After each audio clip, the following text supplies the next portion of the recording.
تخيل معايا مكان ضايع من قلب مصر. مكان مقفول من ايام الفراعنة لحد النهاردة، ومحدش قدر يدخله الا عدد قليل جدا من الناس. الجدران والحوائط بتاعته مليانة اسرار، ومحفور عليها رسومات غريبة تخليك تسأل ايه الحكايات اللي بتخبيها دهاليز المعابد دي. في الفيديو ده هنكشف لك اماكن اثرية في مصر محدش يعرفها، أماكن لو دخلتها هتحس إن الزمن وقف فيها من آلاف السنين. ودلوقتي هنبدأ نتكلم عن المعبد المنسي تحت الرمل في منطقة بعيد جدا قريبة من أبو رواش. تحت طبقات كتيرة جدا من الرمل في معبد ضخم شبه مدفون بالكامل. المعبد ده كان مخصص لعبادة إله مجهول، ورسوماته مختلفة تماما عن أي معبد تاني في مصر.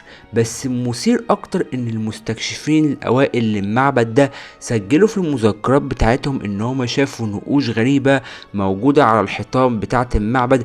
الرسومات دي شبه كائنات مش من الأرض، وفي مجموعة من الفلاحين في المنطقة بيحكوا عن قصص عن الأصوات دي ما بتظهرش غير بالليل، وكأنها طقوس بتتعمل جوه المعبد لحد دلوقتي. ودلوقتي بقى نبدأ نتكلم عن معبد الوادي المسحور في مكان بعيد جدا في جنوب الفيوم، بعيد عن اي زحمة سياحية. في معبد صغير كده منحوت في قلب الجبل.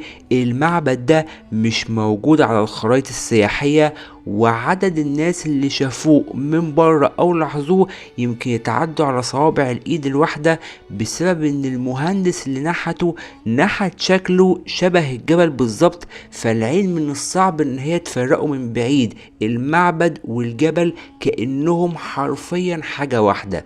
الأسطورة بتقول ان الكهنة كانوا بيستخدموه في الطقوس السحرية، وان في أوضة سرية جوه المعبد ده فيها مخطوطات قديمة جدا بتتكلم عن علوم مفقودة. بس اللغز الأكبر إن كل اللي حاولوا يدخلوا الأوضة دي اختفوا بطريقة غامضة.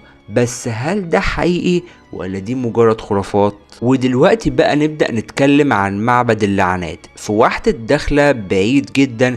في معبد مشهور عند أهالي المنطقة بمعبد اللعنات. المعبد ده مبني بطريقة غريبة جدا، وكل حجر فيه عبارة عن حجر لونه اسود. الناس هناك بيقولوا ان اي حد بيحاول يلمس اي حاجة منه بيتعرض لمصايب غريبة. وفي ناس كتير من المنقبين والمغامرين حاولوا يدخلوا المعبد ده، بس اغلبهم رجع بيحكي عن حكايات غريبة جدا شافها جوه المعبد ده. اصوات من العدم وظلال بتتحرك من نفسها، حتى ان في مجموعة منهم بيقولوا ان هم شافوا تماثيل بتفتح عيونها. هل انت بتصدق ان في اماكن كده في مصر ولا كلها مجرد اساطير؟ ودلوقتي بقى هنبدأ نتكلم عن المعبد المختفي في مكان في صحراء البحر الاحمر، وبعيد عن اي علامات مميزة. في معبد منسي تحت الرمل. المعبد ده اكتشفوه بالصدفة قبل كام سنة، بس لسبب ما الموضوع تم التكتم عليه. واللي يعرفوا عن المعبد بيقول انه مختلف عن اي معبد فرعوني في التصميم، لان التصميم غريب جدا والرسومات شبه حضارات بعيدة جدا عن مصر. وفي نظرية بتقول ان المكان ده كان معمول لطقوس خاصة جدا. بس ايه اللي كان بيدور جواه؟ ده السؤال اللي لسه محدش عارف اجابته لحد النهاردة. ودلوقتي بقى هنبدأ نتكلم عن المعبد المحرم. جبل السلسلة في أسوان معروف عند الأثريين بالمعبد المحرم. المكان ده مليان دهاليز ومغارات، بس في جزء منه مسدود ببوابة حجرية ضخمة جدا.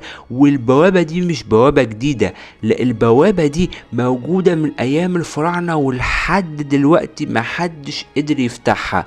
بس الأساطير بتقول إن جوه البوابة دي في سر خطير جدا. السر ده ممكن يغير كل اللي نعرفه عن التاريخ المصري القديم. وفي مجموعة من العلماء عندهم اعتقاد ان المكان ده كان مخبأ للكتب والمخطوطات السرية لمدرسة الآثار الفرعونية. بس هل هنقدر ان احنا نوصل للحقيقة في يوم من الايام؟ ودلوقتي بقى هنبدأ نتكلم عن معبد الشمس المنسي في قلب واحد سيوة بعيد عن المسار السياحي المعتاد بيقبع معبد منسي تحت الرمال، معبد آمون الشهير. مش هو الوحيد هناك، في معبد تاني أصغر منه بس أخطر بكتير، كان متخصص لعبادة إله الشمس في هيئته الأكثر غموض.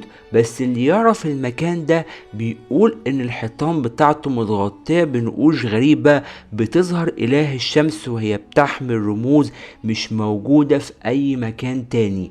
والأغرب إن بعض الرحالة في القرن التسعتاشر كتبوا عن شعور غريب جدا بيجيلهم وقت الغروب، وكأنهم بيسمعوا همسات قديمة بتناديهم من جوه المعبد. ودلوقتي بقى هنبدأ نتكلم عن المعبد الدوار في منطقة تل بسطة الأثرية. في أسطورة عن معبد غريب كان بيتحرك. أيوة سمعت صح، معبد بيتحرك. النقوش القديمة بتحكي عن معبد كان بيغير مكانه كل فترة، وده جزء من طقوس عبادة الإله باستت. بعض الأثريين عندهم اعتقاد ان هم لقوا آثار المعبد ده تحت الأرض، بس المشكلة ان كل ما يحفروا بيجيلهم مياه جوفية اكتر بتعيق عملية الحفر.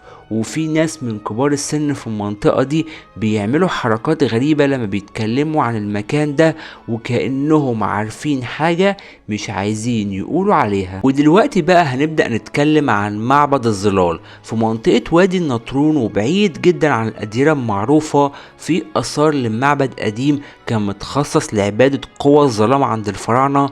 المعبد ده كان مسرح لطقوس غريبة جدا ذكرها مجموعة من المؤرخين اللي جايين من اليونان، بان الكهنة هناك كانوا بيعملوا تجارب على الحدود بين الحياة والموت. واللي يخلي القصة دي غريبة جدا ان سكان المنطقة بيحكوا عن ظواهر غريبة بتحصل كل سنة في يوم معين. لما بتكون الظلال بطريقة معينة بتكشف عن مدخل مختفي. هل دي مجرد خرافة ولا فعلا لسه في معبد مستخبي هناك؟ ودلوقتي بقى هنبدأ نتكلم عن معبد الأواني الغامضة في الواحة البحرية بعيدة عن المقابر المعروفة. في مجموعة غريبة من المباني الأثرية. المكان ده مشهور جدا بين الأثريين بمعبد الأواني بسبب العدد المجهول للأواني الغريبة اللي تم اكتشافها هناك. بس الأغرب إن كل الأواني دي كانت فاضية، بس في آثار لمواد غريبة. وبعض التحاليل الحديثة أثبتت إن هي كانت محتوية على خليط من مواد كيميائية معقدة جدا.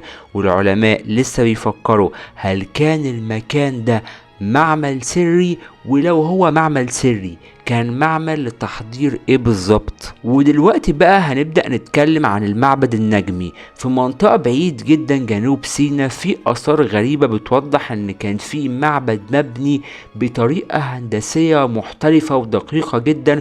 المعبد ده كان متوافق مع حركة النجوم بطريقة شبه طريقة ستوبنج الشهيرة. بس الأكثر إثارة وغرابة إن بعض النقوش الموجودة هناك بتشير بشكل واضح جدا لموقع نجوم محددة، وبعضها نجوم لسه مكتشفينها جديد. بس السؤال اللي بيفرض نفسه، ازاي قدماء المصريين كانوا عارفين حاجات من الفلك لسه احنا ما اكتشفناهاش الا من وقت قريب جدا؟ ودلوقتي بعد كل الغموض ده مصر لسه مليانة اماكن غريبة وعجيبة ومعابد عمرها الاف السنين، ولحد النهاردة اسرارها لسه مدفونة تحت الرمل.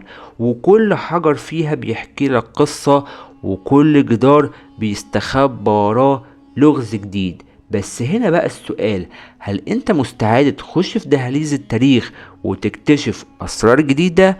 لو عجبك الفيديو ده وعايزنا نكمل الرحلة دي مع بعض، لازم دلوقتي تشترك في القناة وتفعل زر الجرس عشان ما يفوتكش اي فيديو جديد.